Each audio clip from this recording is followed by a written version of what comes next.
Hi everyone, welcome back to my channel Bookbicephalus. In today's video, we're going to be talking about the amazing book called The Art of War by Sun Tzu. So this book was originally written by Sun Tzu, who's a Chinese warrior, military strategist, and then later was translated by Lionel Gilez, who's a British sinologist.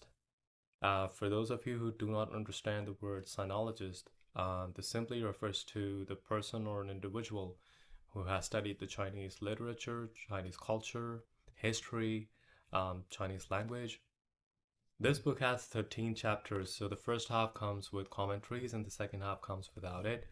So the reader gets the benefit to read both of them.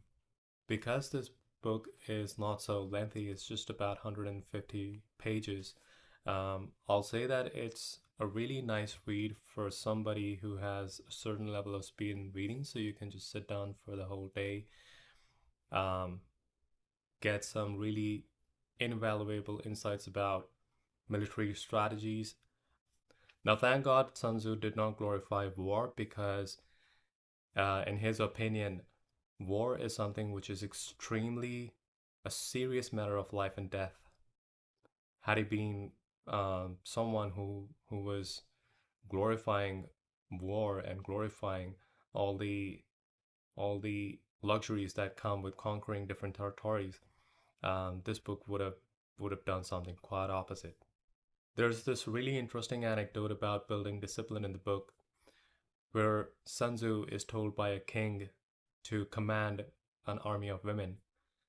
And when Sun Tzu was giving commands to the army, many of the women were joking of him, were making fun of him.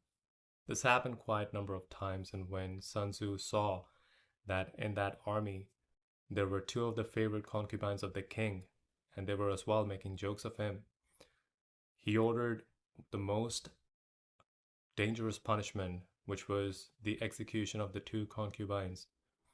And when the king got to know that his favorite two concubines are going to get executed, he got extremely frightened and he tried to stop Sun Tzu, but Sun Tzu declared his order, and the two concubines were killed.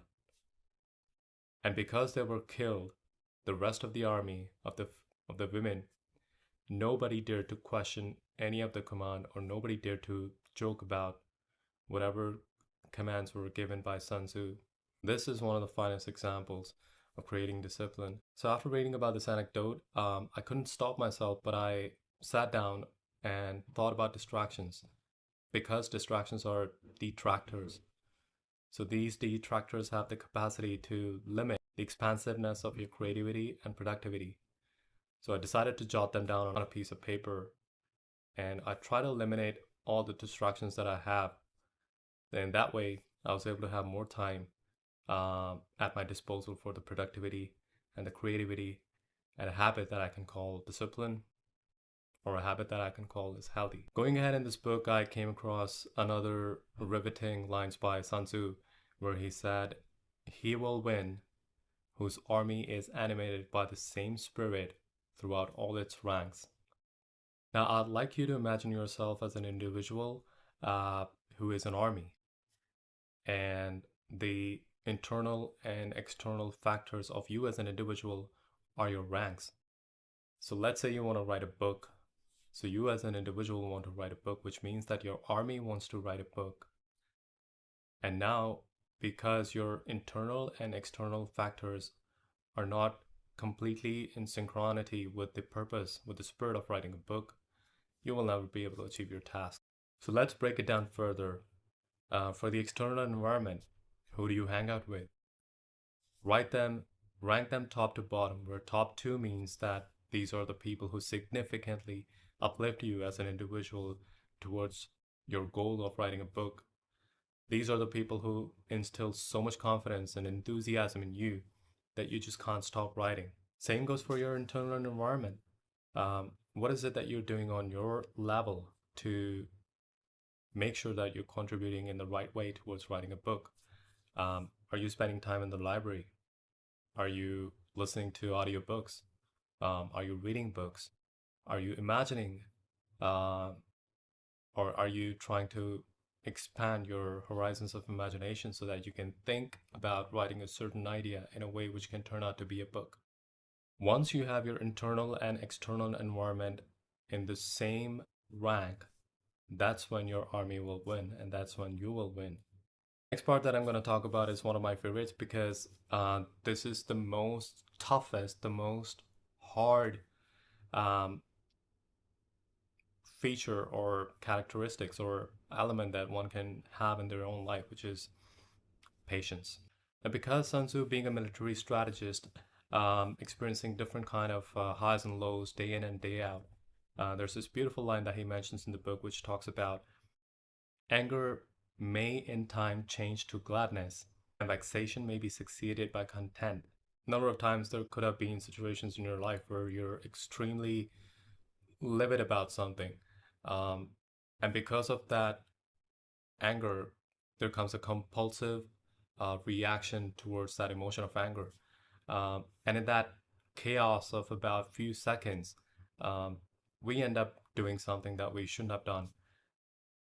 So this book again tells that there always is a way where anger is succeeded by gladness, where anger will change into gladness, and vexation will be succeeded by content. So give yourself time. Try not to be hard on yourself.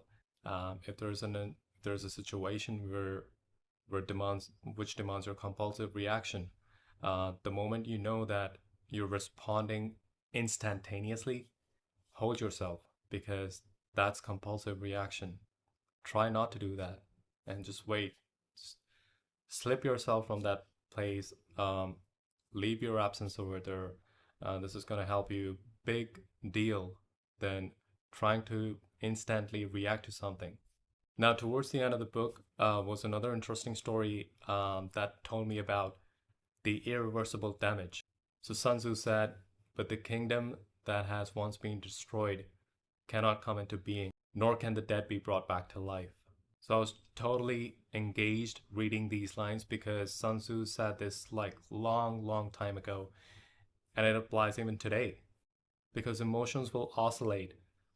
However, the actions performed under that emotion will stay permanent, that will stay forever. And because emotions are temporary, one must at all cost refrain from doing something extremely compulsive, ending up making a permanent decision out of that, because that can get you to irreversible damage, and one must avoid that. So far in this book, we talked about building discipline, we talked about irreversible damage, we talked about emotions, we talked about strategic patience.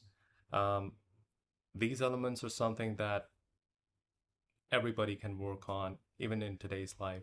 And because this book is applicable in today's day and age, I highly recommend that you guys must go and read this book. Let me know in the comments how did you like the video, and let me know in the comments what do you think after reading the book The Art of War by Sun Tzu.